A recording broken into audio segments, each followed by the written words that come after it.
오늘 엠마오로 가는 제자들이라는 제목으로 말씀을 나누려고 합니다. 이 부활을 기점으로 해서 제자들이 무능력하는 삶을 살다가 능력의 삶으로 전환되는 그 전환점이 되거든요. 여러분이 예수가 그리스도라는 사실을 수없이 많이 들었지만 정말 여러분이 복음을 누리십니까? 복음을 누린다면 그 어떤 것도 문제가 될 수 없겠죠. 어제 핵심 메시지에도 오직이 된다면, 오직 예수 된다면 그 안에 다 축복 다 있다고 그랬어요. 우리는 오직이 안 되기 때문에 지금 많은 것들이 지금 부족한 것입니다.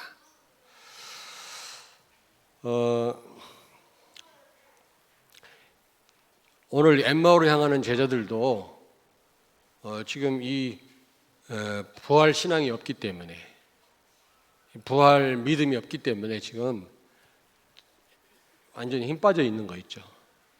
두려움에 사로잡혀가지고 지금 도망가고 있는 겁니다.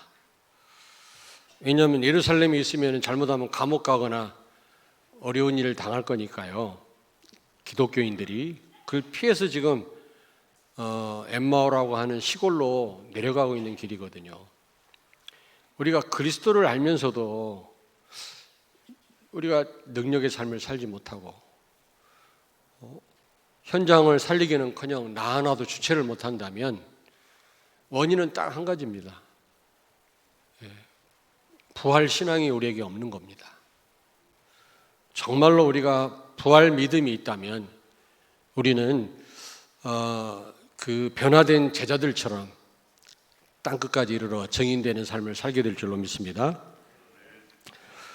오늘 이 엠마오로 내려가는 두 제자들의 그 제자들을 통해서 우리 자신들을 점검해 보시고요. 우리의 무능력한 삶이 우리 무능이 능력으로 바뀌어지는, 정말 예수가 그리스도라고 하는 이 복음을 사실적으로 누리는, 그래서 정인으로 사는 우리 모두가 되어야 될 줄로 믿습니다. 엠마오로 가는 제자들, 여러분 어떤 모습이죠? 힘이 다 빠져 있는 거 있죠. 두려움에 사로잡혀 있죠. 오늘 여기 17절에 보니까 두 사람이 슬픈 빛을 띠고 머물러 서더라 그랬습니다. 지금 슬픔 가운데 있어요. 여러분 부활 믿음이 없으니까 두려움에 사로잡힐 수밖에 없는 겁니다. 왜냐하면 예수가 그리스도라고 하는 이 확신이 없는 거 있죠. 여러분 예수가 그리스도임을 믿습니까? 예수님은 왕, 제사장, 선지자, 기름 부음 받은 자, 이 세 가지 직분을 가지고 오셔서 사단을 박살내시고 하나님 떠난 원죄를 해결하시고 지옥 가는 문제를 해결하신 줄로 믿습니다. 그리스도란 말은 보통 말이 아니에요. 모든 문제 해결자다. 근데 지금 이런 확신이 없는 겁니다. 그러니까 15절 16절에 보니까 부활하신 주님이 동행하고 계시지만은 예수님을 알아보지 못했다고 그랬어요. 영적인 사실을 볼 수가 없는 겁니다. 여러분이 복음을 못 누리면 영적인 사실을 볼 수 없습니다. 맨 육신적으로만 봅니다. 오늘 여러분 모처럼 나오신 분들도 계신데 코로나 때문에 오늘 이 자리에 나오신 것 너무나 기쁩니까? 감사합니까? 성도들 간의 교제가 너무나 감사하고 기쁩니까? 그래야 돼요. 예배 시간이 기다려져야 되고 기도 시간이 행복해야 됩니다. 응답이 있든 없든. 그런데 교회에서는 그냥 굳어 있다가 말이지, 밖에 나가면 막 그냥 활기를 띠고 말이지, 그런 분들이 있어요. 그건 잘못된 거예요. 그거는요. 영적인 사실을 못 보는 성도죠. 저도 신학대학에서 같이 공부했던 친구들 만나면 복음 잘 이해 못했기 때문에, 목사들이지만은 그렇게 좀 미안한 얘기지만 즐겁긴 즐거운데 기쁘질 않아요. 말이 좀 이상한가? 깊은 대화가 안 통합니다. 제가 짧은 시간에 끼어들어서 뭘 설명한다고 이해될 수 있는 것도 아니고요. 또 나를 이상하게 또 생각할까 싶어갖고 얘기도 못하고. 어쨌든 그런데 복음 깨달은 우리 동역자 목사님들 만나면 뭐 대화 안 해도 너무 좋아요. 같이만 있어도 기뻐요. 서로 눈만 봐도 소통이 됩니다. 다 그런 건 아니지만은.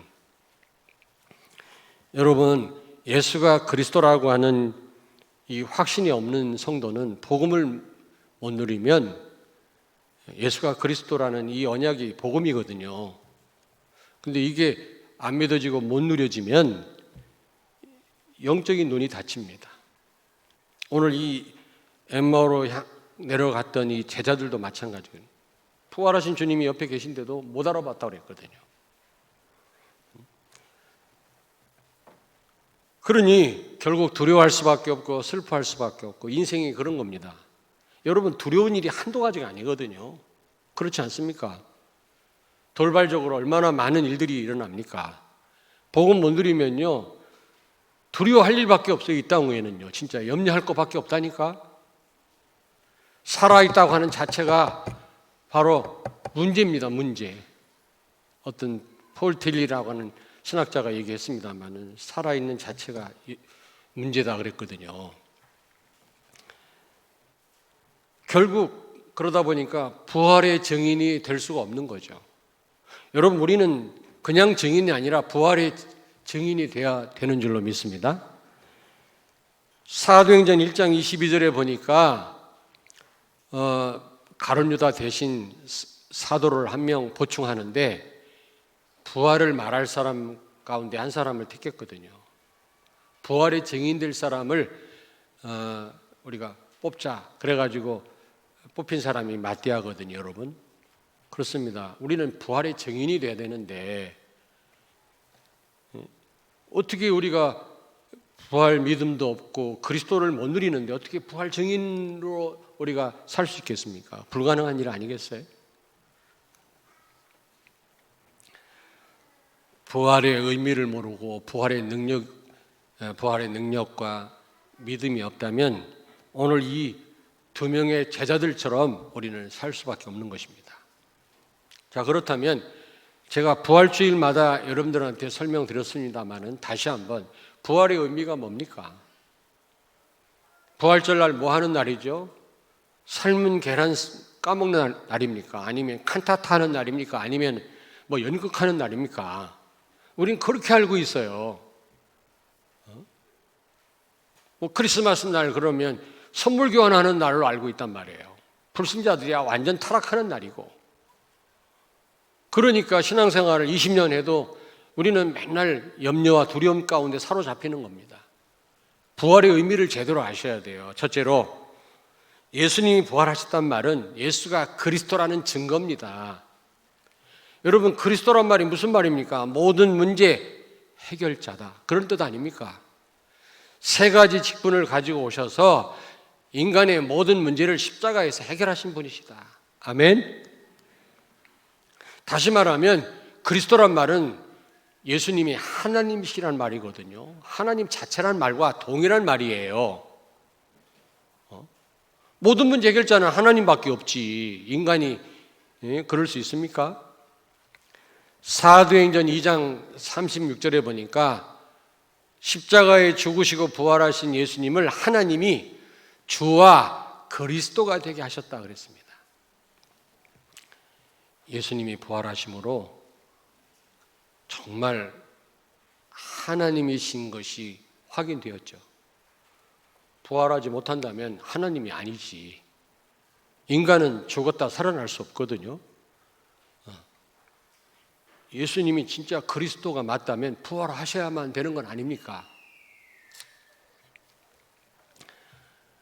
여러분, 부활하신 예수님을 목격한 제자들이 여기에 대한 확신을 가진 겁니다. 아, 예수가 그리스도 맞구나. 그 전에도 믿었지만 진짜 확신을 가진 겁니다. 두 번째로 예수 그리스도가 주인 되신 겁니다. 부활하셨단 말은. 사도행전 2장 36절에 부활하신 예수님을 하나님이 주와 그리스도가 되게 하셨다 그랬거든요. 여러분, 우리가 십자가에 우리는 죽고 이제 내 안에 사는 분은 예수 그리스도인 줄로 믿습니다. 주인이 바뀌었단 말이에요. 갈라디아서 2장 20절 아시죠? 이제 그리스도와 함께 십자가에 내가 못 박혔나니 이제 내가 사는 것 아니요 내 안에 그리스도께서 사신 것이라. 그렇게 여러분 말씀하지 않습니까? 여러분, 주인이 바뀐 겁니다. 우리는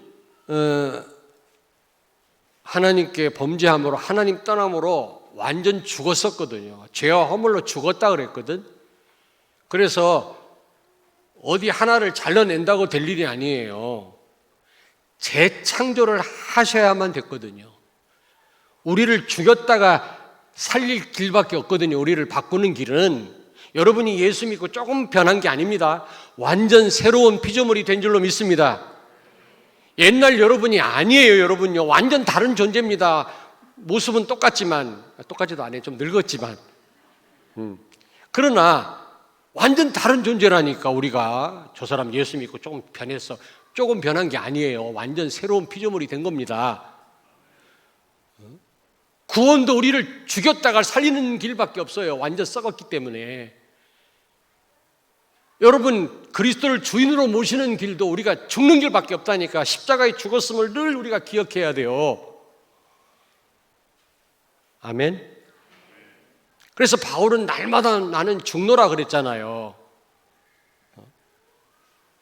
나라고 하는 이 자아를 해결할 수 있는 길은 죽는 길밖에 없어요. 내가 죽었다는 사실을 늘 기억해야 돼요. 그렇지 않고는 이 자아 문제를 해결 못합니다. 출애굽은 했지만 출자아가 안 됐다니까. 아직도 자아가 뻣뻣하게 살아나가지고 계속 하나님을 대적하잖아요. 우리의 본성은 은혜를 대적한다고 지난 시간 말씀드리지 않았습니까? 그러나 우리는 이 본성과 싸워서 이겨야 됩니다. 모든 걸 하나님 은혜에 맡겨야 돼요, 여러분요.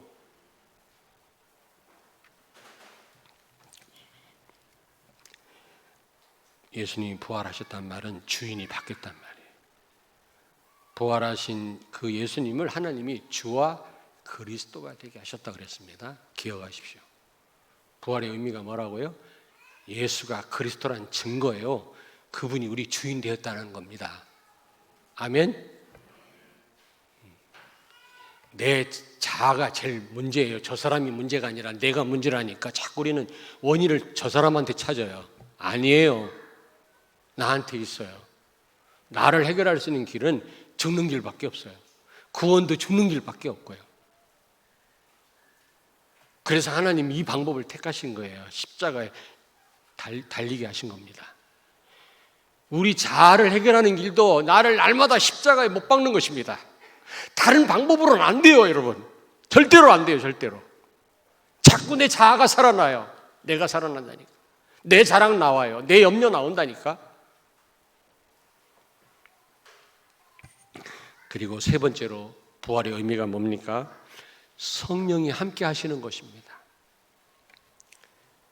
이제 부활 승천하심으로 육체로 계셨던 예수님이, 제한적으로 계셨던 예수님이 이제 누구와도 함께 하실 수 있게 된 것입니다. 요한복음 16장 7절에 내가 떠나가는 것이 너희에게 유익이라. 내가 떠나가지 아니하면 보혜사가 너희에게로 오시지 아니할 것이요 내가 가면 내가 그를 너희에게로 보내리니 그랬거든요. 성령을 보내실 것이다. 예수님이 부활하시고 승천하시지 않으면 성령이 우리에게 오시지 않는다는 겁니다. 영원히 함께 거하시지 않는다는 겁니다. 고린도 교회 여러분, 이게 문제가 생겼어요. 네파로 교인들이 나눠져 가지고 서로 싸우고 있는 거 있죠. 엄청난 축복을 받아놓고도 아무 일도 사명도 감당 못하는 그런 교회가 됐습니다. 왜 그런 교회가 됐을까요? 서로 싸우느라고. 바울파, 베드로파, 그리스도파, 아볼로파. 근데 여기서 제일로 인기 있었던 파가 베드로파라, 베드로파. 지금 한국교회 지금 얼마나 지금 갈등 많습니까? 서로 장로파, 목사파, 무슨 파 해가지고 지금 싸우느라고 난리예요. 여러분, 큰 교회마다. 그게 사단의 역사거든요. 고린도 교회도 그랬어요. 근데 제일 인기 있었던 파가 베드로파거든. 왜 인기 있었는지 아시죠? 예수님과 3년 동안 같이 동행했다라는 겁니다. 베드로가. 바울은 예수님과 동행하지 못했거든요. 동거하지 못했거든요. 그래서 인기가 별로 없었어. 근데 예수님 분명히 말씀합니다. 내가 떠나는 것이 유익이다. 육체로 같이 있었던 베드로, 그게 그렇게 축복이 아니에요. 오히려 예수님과 3년 동안 동행했던 제자들보다 여러분과 내가 더 복된 분들인 줄로 믿습니다. 왜냐? 시공간을 초월하신 성령이 우리와 함께 계시잖아요. 그리스도를 통해서 부활승천하심으로 대신 와 계신 성령, 우리와 함께 계시잖아요. 이게 부활승천으로 가능케 된 것입니다. 아멘. 그래서 이제 여러분요, 우리는 성령 충만을 받을 수 있게 된 것입니다. 예배와 기도를 통해서 성령 충만을 받아서, 성령 충만이라는 말은 진짜 예수가 그리스도임을 우리가 사실적으로 누리게 됐단 말이죠. 그러므로 능력 있는 삶을 살 뿐만 아니라 땅끝까지 이르러 증인되는 그런 삶이 가능케 된 것입니다. 아멘. 그러면 여러분, 부활 믿음이 있다면, 부활 신앙이 있다면 어떻게, 우리는 어떤 삶을 살아야 되겠습니까? 예수가 그리스도라고 하는 확신이 생기고요, 이런 확신을 가져야 됩니다. 예수님이 부활하셨다. 그러면요, 당연히 예수가 그리스도라는 사실 믿어질 수밖에 없는 거예요. 안 그래요? 부활이 안 믿어진다면 예수가 그리스도라는 이 언약이 희미할 수밖에 없겠지. 마태복음 16장 16절, 예수님의 부활을 믿는다면, 거기에 대한 확신이 있다면 이 언약이 믿어지겠죠. 주는 그리스도시요 살아계신 하나님의 아들이십니다. 십자가에서 모든 문제를 해결하신 분이신 줄로 믿습니다. 그래서 요한복음 19장 30절에 다 이뤘다 그랬잖아요. 여러분, 다 이뤘단 말은 무슨 말입니까? 마침표 찍었단 말이거든요. 직역을 하면 나는 마침표다, 그런 뜻입니다. 모든 인생 문제를 마침표 찍어서 끝냈어요. 여러분요, 여러분에게 있는 문제는 문제가 아니다. 아멘. 사단은 자꾸 문제라고 우리를 속입니다. 문제 아닙니다, 여러분. 두 번째로, 여러분은 축복 다 받았습니다. 끝났으면 더 받을 것도 없어요. 그리스도와 함께 모든 축복이 여러분에게 와 있는 줄로 믿습니다. 단지 우리는 깨닫고 누리기만 하면 되지, 우리에게 축복이 부족한 게 아니에요. 자꾸 달라고 그러는데 뭘 달라고 그래요? 이미 그리스도와 함께 다 와 있는데. 혹시 우리가 기도한다면 깨닫게 해달라고, 누리게 해달라고 기도를 하셔야지. 뭘 달라고 자꾸 그럽니까? 이미 다 와 있어요. 축복 끝났어요, 여러분요. 저주 끝났습니다, 여러분요. 아멘. 부활 믿음을 가지면 이런 확신이 생겨요. 예전에 그렇게 부활주의를 지켰어도요, 부활절 행사를 했었어도 부활의 의미를 모르니까 이런 확신이 없었다니까. 골로새서 2장 2절 3절, 예수 안에 모든 보화 모든 축복이 다 들어있느니라. 예수 안에 다 있는 줄로 믿습니다. 어제도 핵심 때 유 목사님 말씀했잖아요. 오직 되면 끝난다. 다 있다, 그 안에. 오직 안 되니까 우리가 늘 부족하지. 오직 예수 되면 다 있다 그랬어. 오직 예수. 우리는 뭐 대강 예수, 완전 예수 아니거든요. 오직 예수 아니거든요. 그러니까 늘 부족하고 한계가 오는 겁니다. 오직 예수라면 다 있다. 그래서요, 유 목사님은 오직 예수 아닌 목사들, 오직 예수 아닌 사람들 때문에 30년 동안 고생했다고 그러더라고요. 그거 싸우느라고. 얼마나 주변에 있는 사람들이 돈 밝히고 뭐 다른 거 밝히고 자리 밝히고 이런 사람들 때문에 30년 싸우느라고 힘들었다고 어제 핵심 메시지 말씀하시잖아요. 오직 예수는 끝나는데 그 안에 다 있는데 그걸 깨달은 다윗은요 최악의 상황에서 뭐라고 고백했어요? 여호와는 나의 목자시니 내게 부족함이 없다. 오직 예수인 사람은 있어도 되고 없어도 되고 건강해도 괜찮고 건강 잃어버려도 괜찮아요. 저도 감사하게 참 모자란 인간인데 결정적인 순간에 내가 노력한다고 되는 건 아니에요. 하나님이 다 내려놓게 하시더라고요. 다. 얼마나 편안한지 몰라요. 그 제가 하려고 한다고 되는 게 아니에요. 어느 순간에요. 저는 많이 체험해요. 여러 가지 복잡하고 막 내가 하려고 할 때는 너무 힘든데 다 내려놓게 하는 순간 너무 편안한 거 있죠. 그리고 하나님 그 다음 다 책임지세요. 지혜도 주시고 축복도 주시고 다 하죠. 여러분 정말 우리가 이 부활을 믿고 부활 신앙이 있다면 부활 믿음이 있다면 예수가 그리스도구나 이런 확신이 생기는 줄로 믿습니다. 아멘. 여러분 예수님 부활하셨다 그러면 뭐 당연히 예수님은 그리스도예요. 박태선 장로라고 그 천부교입니까? 부활한다고 해가지고 그 다 잊어버렸네. 그 시체 놨는데 썩어서 냄새 나가지고 갖다 묻었잖아요. 그게 무슨 예수예요? 그게 무슨 그리스도입니까? 사이비 교주지 그게. 그리스도라면 살아나야지 부활해야 될 거 아닙니까? 예수님이 부활하심으로 그걸 목격한 제자들은 아 정말로 저분이 그리스도구나 진짜 믿은 거예요. 옛날에 고백만 했는데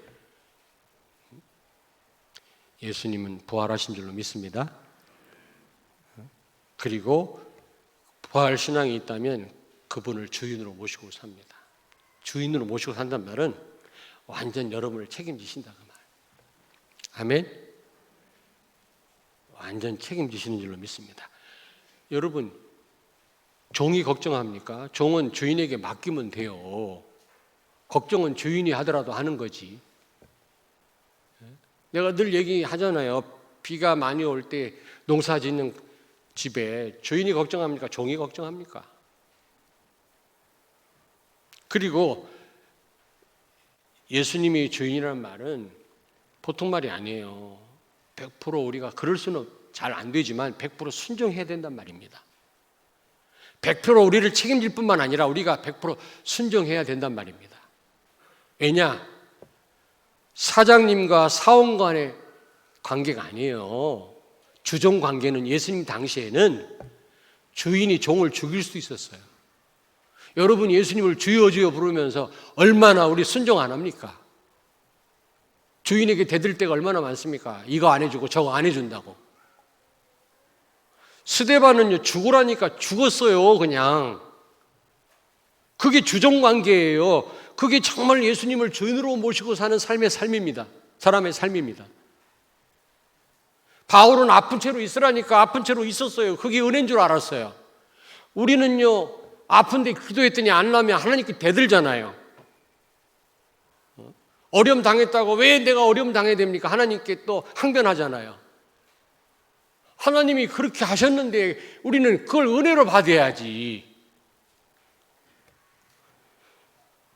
정말 이 부활의 믿음을 가진 성도는 예수 그리스도를 주인으로 모시고 100% 순종할 뿐만 아니라 100% 그분에게 맡기는 삶을 살게 될 줄로 믿습니다. 아멘. 우리는요 말로만 고백합니다. 주여 주여 이래놓고 내가 주인이라 내 뜻대로 안 되면 기분 나쁘고 그건 예수님이 주인이 아닌 거지. 내가 주인인 거죠. 그리고 세 번째로 정말 이 부활 믿음이 있다면 성령으로 나와 함께 계신다고 하는 확신이 생겨요. 요한복음 14장을 펴니다. 요한복음 14장 18절 19절. 요한복음 14장. 다 찾겠습니다. 18절 19절 172페이지. 요한복음 14장 18절 19절을 같이 읽겠습니다. 내가 너희를 고아와 같이 버려두지 아니하고 너희에게로 오리라. 조금 있으면 세상은 다시 나를 보지 못할 것이로되 너희는 나를 보리니 이는 내가 살아있고 너희도 살아있겠음이라. 아멘. 무슨 얘기입니까? 육체로 계신 예수님이 부활 승천하시면 불신자는 예수님을 못 봐요. 그러나 너희는 더 확실하게 나를 보게 될 것이고 체험하게 될 것이다. 성령을 보내시겠다는 말이거든요. 아멘. 마가복음 16장 펴니다. 마가복음 16장 19절 20절을 같이 읽습니다. 마가복음 16장 19절 20절 86페이지 우리 같이 읽겠습니다. 주 예수께서 말씀을 마치신 후에 하늘로 올려지사 하나님 우편에 앉으시니라.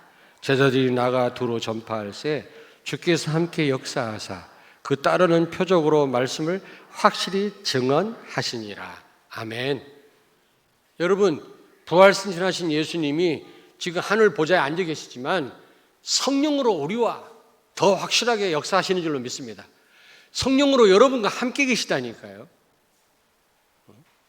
고린도 교회가 엄청난 축복을 받아놓고도 그 축복을 못 누렸던 이유가 뭡니까? 고린도전서 3장 16절입니다. 너희가 하나님의 성전인 것과 하나님의 성령이 너희 안에 계시는 것을 알지 못하느냐 그랬죠. 바울이요. 얼마나 그냥 안타까우면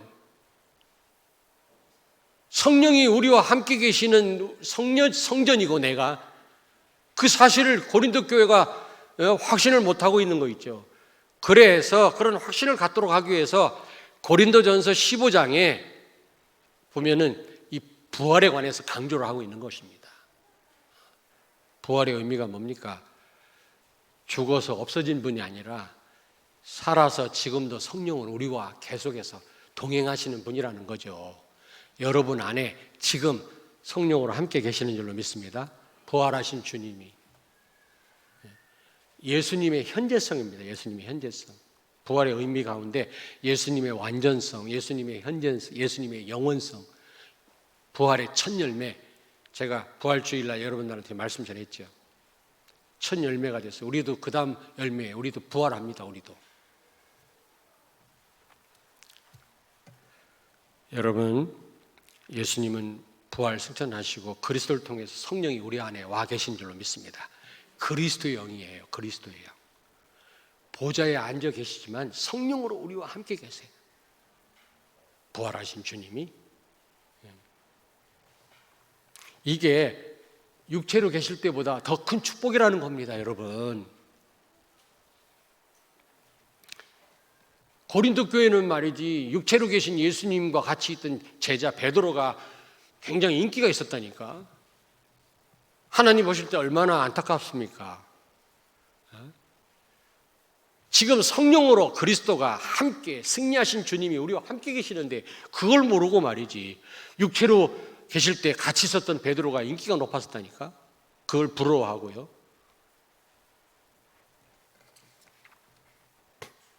그러면 우리가 이제 성령 충만을 받아야 됩니다.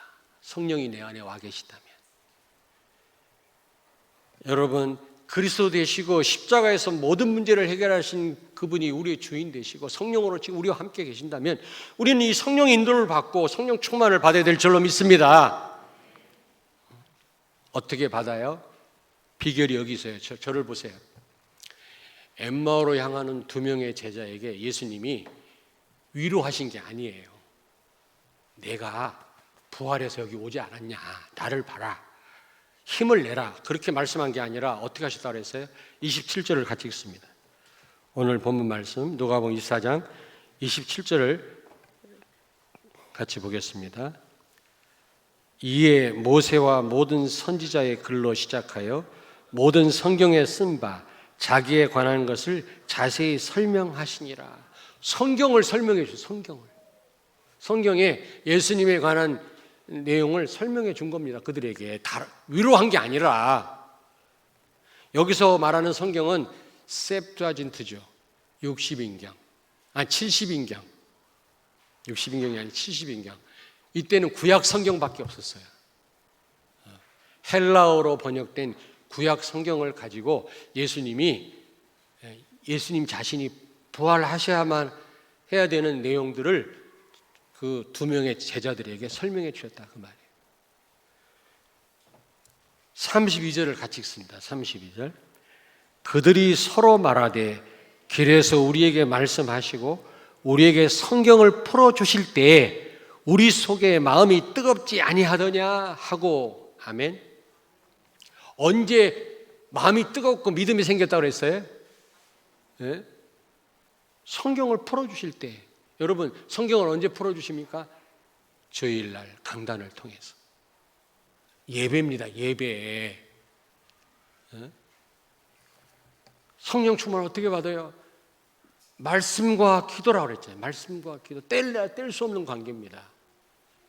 말씀 없이, 언약 없이, 하나님은 언약의 하나님인데 언약 없으면 하나님과 관계가 잘못된 거예요.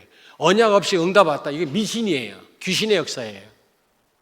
정확한 언약을 가지고 나아갈 때 우리는 성령 충만을 받을 수 있는데 정확한 언약을 언제 우리가 들을 수가 있어요? 예배 시간에 강단을 통해서. 성경을 풀어주실 때. 이 중요한 겁니다, 여러분. 어떤 분이 여기 앉아 계시는 분인데 이름은 안 될게요.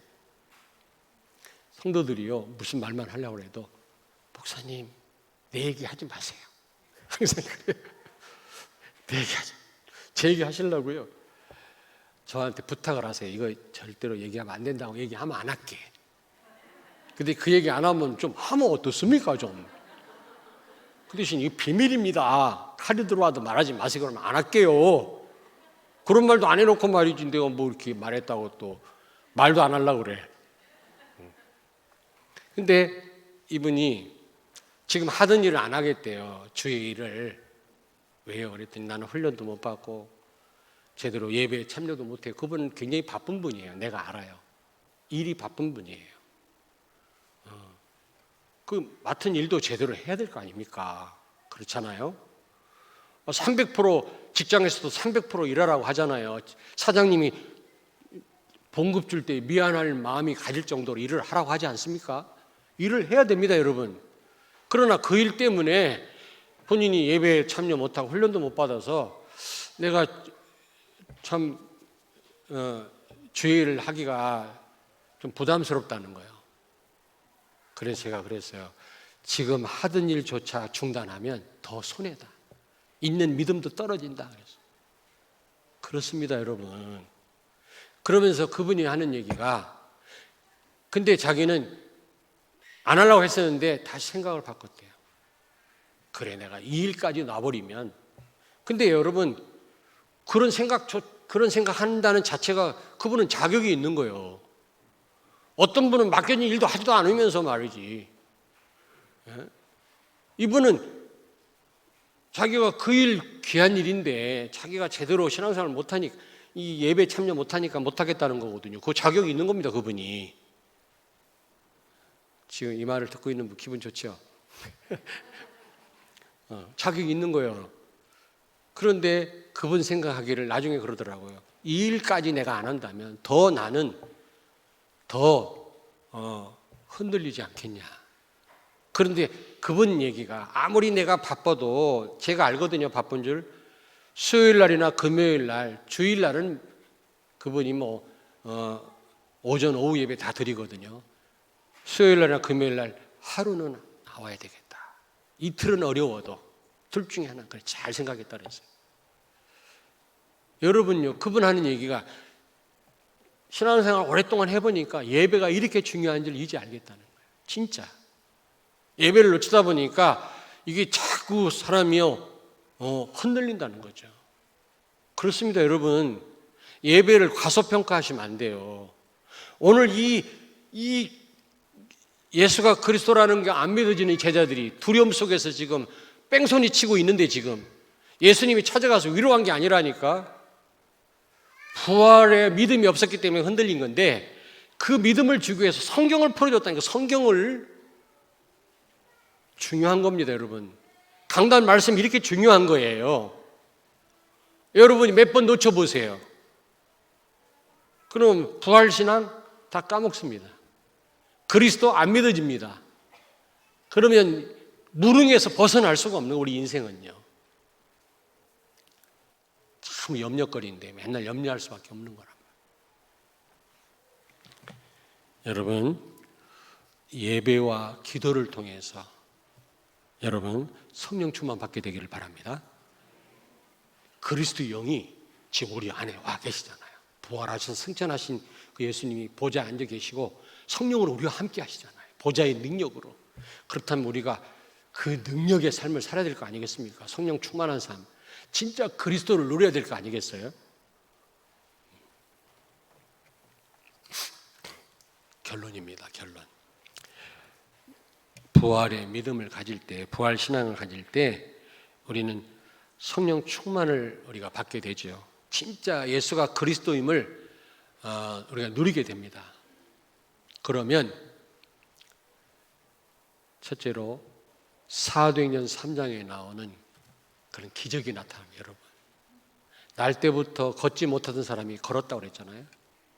그래서 5천 명이나 돌아왔다고 그랬어요. 미문에 앉아있던 안진병이 고침 받았잖아요. 여러분이 성령 충만 받으면 이런 역사 일어날 줄로 믿습니다. 아멘. 근데 꼭 뭐 육신적으로 치유받는 것만 그게 기적이 아니고요. 불신자가 돌아오는 거 더 큰 기적이에요. 죽었던 자가 살아나는 게 더 큰 기적이지. 두 번째로 사도행전 4장, 교회 바깥에서 막 박해가 들어오고 핍박이 들어왔어요. 근데 베드로가 담대하게 천하의 그리스도 이름 말고는 구원 얻을 만한 다른 이름 없다고 외칩니다. 그 종교인들이 득실거리는 법정에서 말이지. 다시 말하면 성령 충만하면 여러분 교회 바깥에서 오는 핍박을 이길 수가 있어요. 어떤 핍박도. 그리고 세 번째로 사도행전 5장, 사도행전 6장에 보니까 교회 내에 시험이 들었어요. 아나냐 삽비라 중직자 부부가 동시에 죽어나가는 그런 일이 교회 안에서 벌어졌다니까. 이거 시험 들 일이 아닙니까, 여러분? 거기에다가 구제품 가지고 지금 싸움이 붙었단 말이에요. 히브리 발라파 과부들이 서로 싸움이 붙었단 말이에요. 근데 이걸 넘어섰어요, 여러분. 성령 충만 받으면 교회 바깥의 핍박, 교회 안에 문제 다 이겨낼 수 있는 줄로 믿습니다. 아멘. 어떻게 성령 충만 받아요? 어떻게 해야 그리스도를 진짜 누립니까? 부활 믿음을 가져야 돼요. 부활 믿음.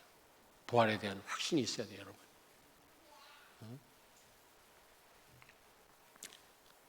미국 가니까 일주일 동안 부활 그 무슨 그 축제 기간이더라고 보니까. 그 추수감사 주일도 마찬가지예요. 근데 그 의미는 몰라. 하나도 몰라.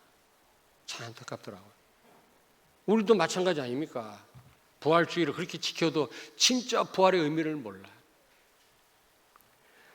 사도행전 7장에 보니까 스데반 집사님이 복음 때문에 순교했잖아요. 여러분 정말 성령 충만한 자는 순교도 할 수 있어요. 순교도 할 수 있다니까.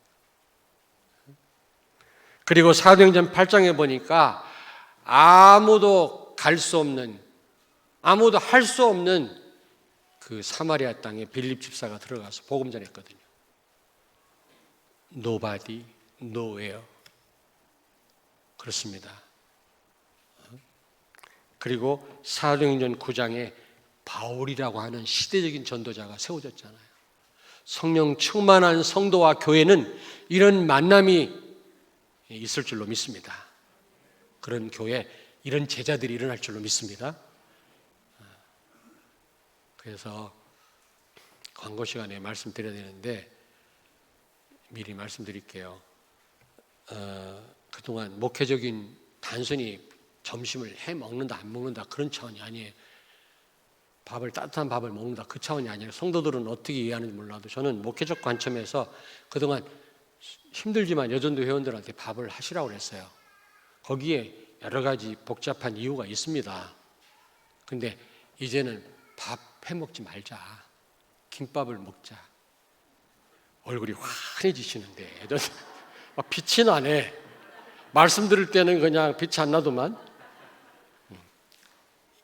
제가 10월까지는 코로나도 있고 김밥을 먹고 그 다음부터 더 생각해 봅시다 하고 이제 기도했는데 이제는 우리가 김밥으로 대체하자. 그 대신 오후 예배 다 참여하셔야 돼요, 여러분요. 밥 안 해 먹는다고 다 가시면 안 돼요. 근데 또 이점도 많더라고. 이 예배에 집중할 수 있고 예전도 회원 되시는 분들이 그동안 많은 땀을 흘리셨죠. 제가 알아요. 하나님도 아시겠죠. 그리고 시간이 많이 단축되고 포럼할 수 있는 시간, 그 여유가 있어요. 좀 피곤한 분은 잠깐 잘 수도 있고 말이지. 그런 이점이 있는데 또 많은 이점 가운데 하나가 앞으로 이런 시대적인 제자들이 일어날 거예요. 우리 교회에요. 이제는 교회가 붐될 것입니다. 이제 큰 교회는요 매식해요. 다 바깥에 나가 사 먹고 들어와요. 김밥 먹어요. 밥 할 수가 없어요. 다 공급이 안 돼요, 여러분요. 이제 우리 그럴 시간표가 됐다. 내가 왜 우리 교회가 부흥이 안 되나 했더니 밥을 해서 그래. 이제부터 밥을 하지 말자. 밥하니까 맨 밥 먹을 숫자만 모이는 거라 이게. 김밥 먹어라. 김밥은 얼마든지 시켜서 먹을 수 있으니까. 그래서 이 한계를 깨야 되겠다 싶어서 밥을 안 합니다. 네, 그렇습니다.